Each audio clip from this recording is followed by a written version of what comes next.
I'm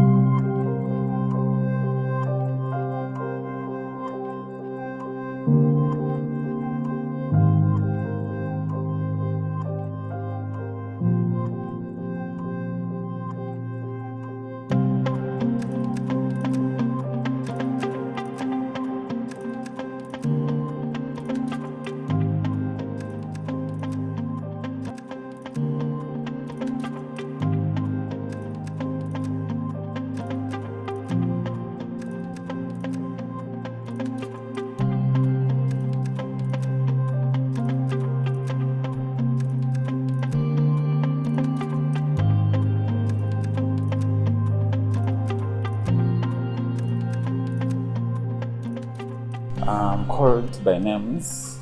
I'm called Nsado Edmond. I'm a food scientist by profession, and an expert, validation expert in coffee.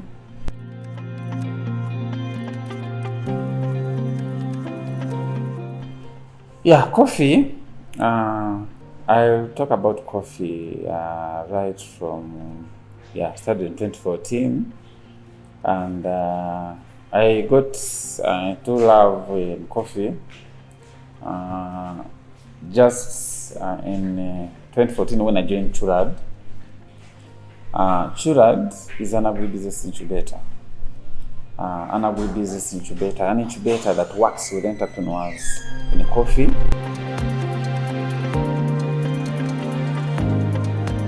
And why coffee? Because by then, coffee farmers had challenges. The farmers didn't have access to information, quality information about their products. They did not have information, especially markets, quality, adding value. They didn't know anything. So that's why Chula came in 2014 to work with these coffee farmers to make sure they own their product right from the farm to the end of the value chain. So Chula came in and we started by putting the farmers together in groups and educating them about agronomic practices on the farm, how to take care of the farm to increase productivity, make sure you have quality and high production. So now what next? Next we said now we need to get a value addition center where these people can add value. That's how the interest in coffee, and that's why we started in coffee, because we saw there was a need to make sure we disseminate information to the farmers and also get these farmers access through the value addition facilities and also the information about markets and then quality of coffee.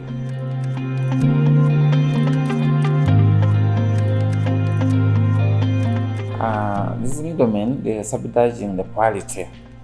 The quality how? Because these middlemen, they buy flowers. Some buy gardens. He just comes and buy your garden. When they flower, they come and give you some money, whatever they think. Because normally these farmers have financial challenges. The farmer wants school fees, the farmer is sick, or his family member is sick, he needs urgent attention to go to hospital, he needs urgent school fees. So these middlemen use that as a chance. And they come and then they cheat this man with some little money for the whole garden. So now how does this affect quality? Because the farmer has already sold the garden. So he will not take care. He will not look after the plants. So whatever comes out, that's it. When this man, he has already bought the garden, he just comes back when they have just started now ripening. So this man, he will not have time to wait because now harvesting, we carefully pick out only ripe cherries. So that means whoever is going to roast this coffee and consume this coffee is going to have serious problems with the coffee. Yeah.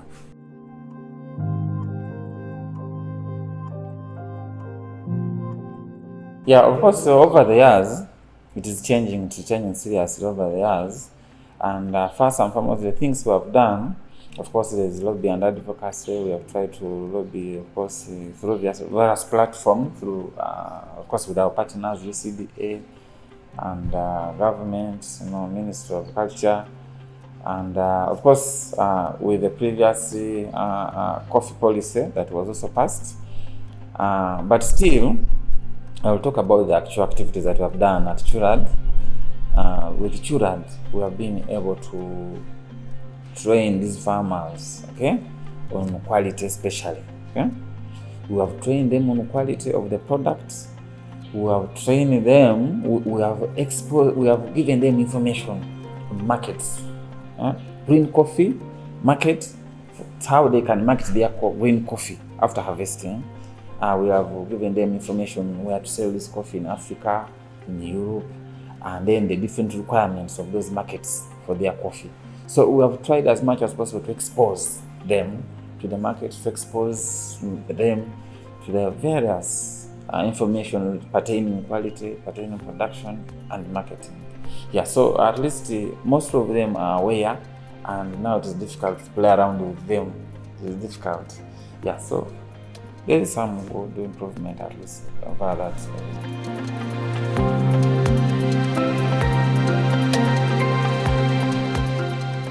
No, it's not about coffee culture. Okay, you can say coffee culture, but of course culture, it is normally created by normally you behave, the activities you do. Okay, because originally, of course, those people introduced coffee by then in the beginning. So people are growing coffee, tea. Okay, and the tea, there was production. We had factories of tea in Uganda by then, way back, those old days. Of course, tobacco and tea. So that's why culturally there was tea consumption, because we had the factories that were producing tea locally and exporting. So coffee, there was no value addition of coffee by then. That's why maybe you could say culturally it was a poor culture. No, it was not culture, but it is the activities, the value addition activities which were not being implemented, right? So tea, there was production of tea, so people could consume tea because tea was available. So later on, there was people started some roasting of coffee, but of course poor quality, because first of all the technologies they were using firewood, they were using those fan where it's difficult to control the quality of the roast. And also, since coffee was taken as an export crop, so we see that most of the quality was being exported. So these people who started the value addition of roasted coffee, they took advantage of taking the junks that we could not export, poor quality coffee that cannot be exported, and they were roasting that, and then they were putting that on the market. So when you taste that, it's totally bad, in that you will not like to take coffee again. So that's why people didn't like coffee. They preferred tea because of that. And we have technologies, good technologies of coffee roasting technologies that produce quality cup of coffee. So right now, people now have exposure to quality coffee, and with better technologies, better brewing methods, people have been trained on how to brew, how to make a cup of coffee. So now people are aware. Now hotels are aware. Everything, people now have the information. So now you can see that it's not about culture, but it is the exposure and availability of them.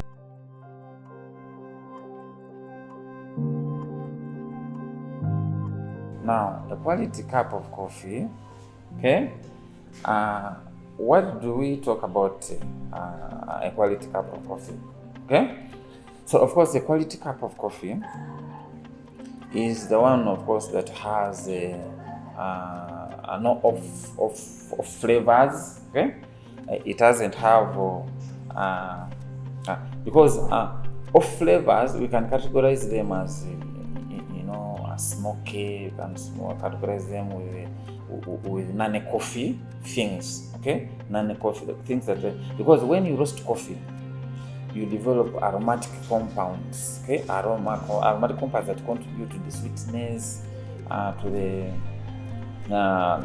various attributes. Okay, that bring the coffee cup, that are developed from the bean itself. Okay, because when you roast, those components are developed within the cup. But now when you roast the coffee with the impurities are the acids, with it has maybe from the garden. It has other things like soil. It has other things like maybe maybe stones, with sticks, with some leaves, with some insects in it. So when it has those impurities, and also some beans that are unripe. Okay, for example, we talked about the middleman harvesting coffee that is young. Okay, when it is young, it is not ready, so it will develop those unwanted characteristics that make the cup poor. Okay, when you harvest coffee that has dried on the plant or that is insect infested, okay, it was infected by the insects and the farm, and it dries on them. So and you harvest that, it will give us those other unwanted. So we shall have a poor quality of the coffee cup. Yeah. So when you taste it, it's completely something else, not coffee. Yeah. So, but of course, when we talk about quality, of course, we score. When we taste the coffee, we score what we call cup score, a cupping score. Yeah. So of course, we normally say the best, normally 8 and above. Okay, if it has a cup score of 8 and above, it's good, because it is all about carefully taking care of the farm, and then carefully harvesting right. Okay, and then processing right. Okay, that's where now this quality classification comes from. The specialty, you have the premium, and then commercial grades.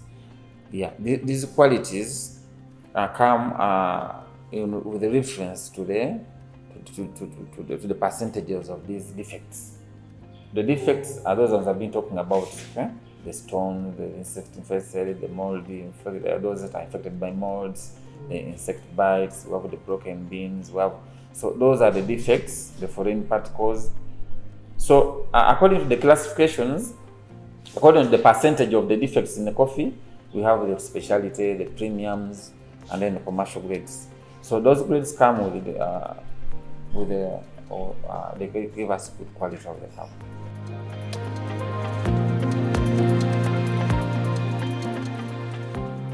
Now, the roasting, normally we have light roast, medium roast, and dark roast. But now with the modern trends these days are looking at particular cup quality. Okay, people are looking at the body, people are looking at sweetness, people are looking at it. So depending on the customer, the preference of the customer, you make special roast for that customer, okay, according to customer preference. Okay, so these roast profiles, normally we do them depending on customer preference. There are those that want heavy body, when the coffee is so heavy. Okay, normally dark roast, the coffee that is strong. Okay, normally dark roasts are strong coffees. So because then of course as it lightens to the light roast. Okay, yeah. So but of course the most one is a medium roast, because it has balanced flavors. So it is even actually the most common roast, a medium roast.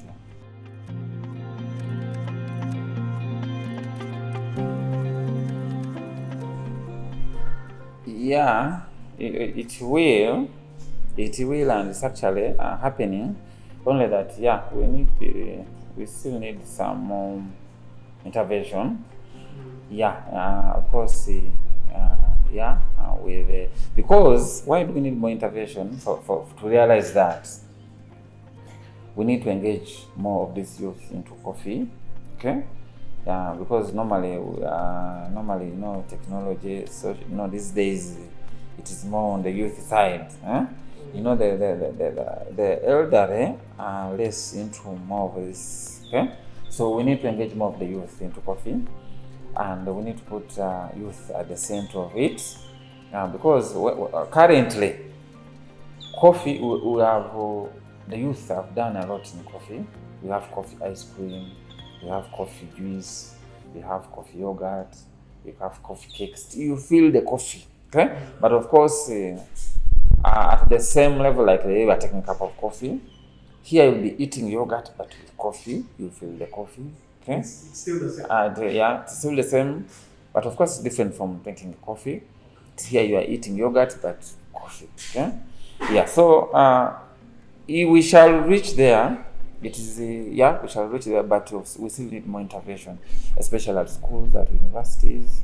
We need to give them the coffee education and tell them about coffee, how to brew. Because here in Uganda, we still having challenges of people taking coffee, especially this fresh coffee, okay? Because of the of its they don't know the brewing. You need to brew it in a special way. It is not like tea that just throw it in, mix and take.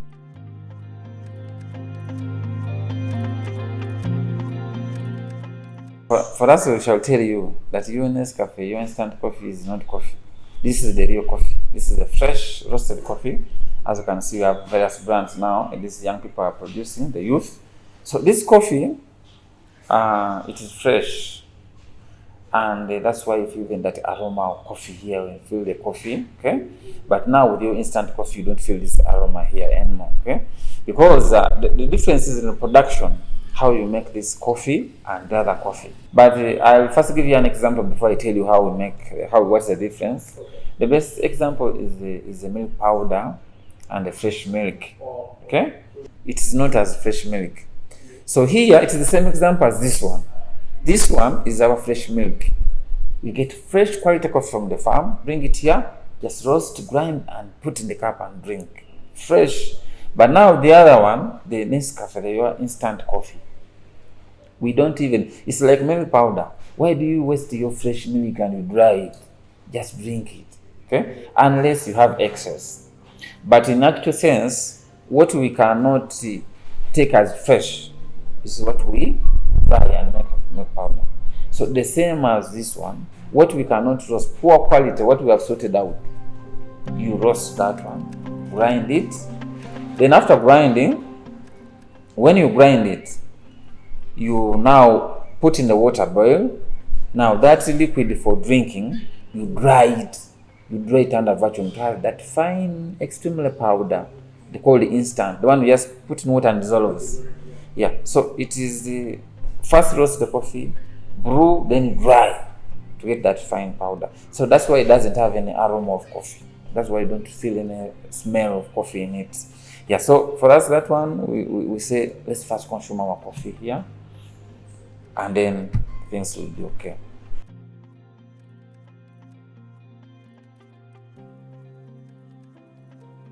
Wow, great. The youth, actually, it is our major interest because they are the future of this country. The youth, coffee, there's a lot of money in coffee. Because now youth, their major issue is employment. The youth, their major problem is money in their pockets. So coffee, there is money in coffee. Okay?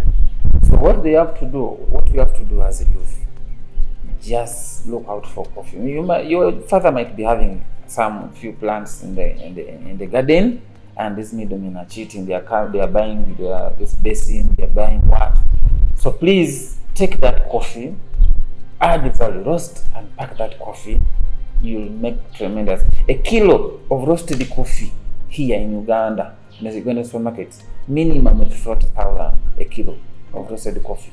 Okay, just get the coffee, roast it. Roasting is just 2,000 shillings, and then this packaging here is pretty like 3,500 a pack, and then you sell your coffee at 40,000. Very easy, and no, there's nothing like no science involved.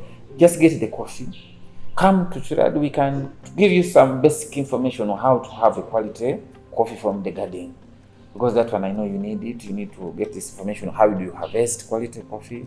How do you dry it? How do you store it? That one you can always access that information. It is also available online. You can ask online. These days, internet is there. You can also get information on how to harvest a quality coffee. Please, if you have some land, or if your father, your grandfather has some land, plant coffee. Right now, Robusta. Those days, Robusta used to buy at 4,000, sometimes even below 4,000 a kilo of FHU. Robusta. But right now, coffee is very expensive. Right now, it's above 10,000 a kilo of FH unroasted. Yes, it's above 10,000. So please, the youth there.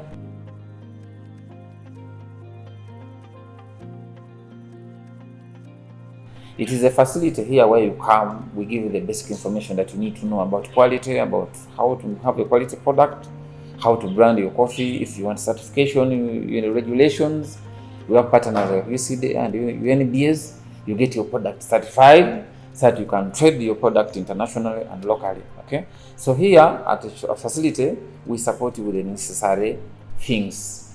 We help you with the roadblocks that can prevent you to market your products. And then also we try to expose your products through different platforms like exhibitions. When you have workshops, we try to expose your products.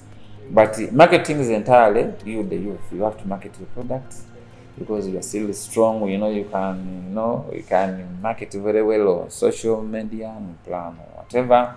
Yeah, but for us, that's what we do.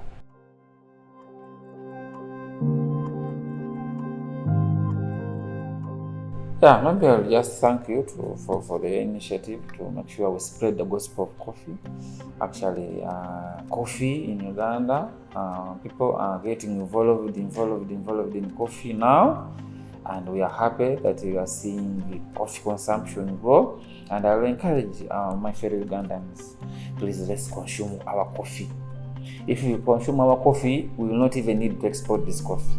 Because there's a high value when we eat our own coffee. We consume our own coffee. Let's create market for our own coffee. Because there is more money when we consume our coffee other than selling it abroad. Yeah, so let's consume our coffee. Let's get involved. Let's grow more coffee. Let's add value. Let's drink our coffee.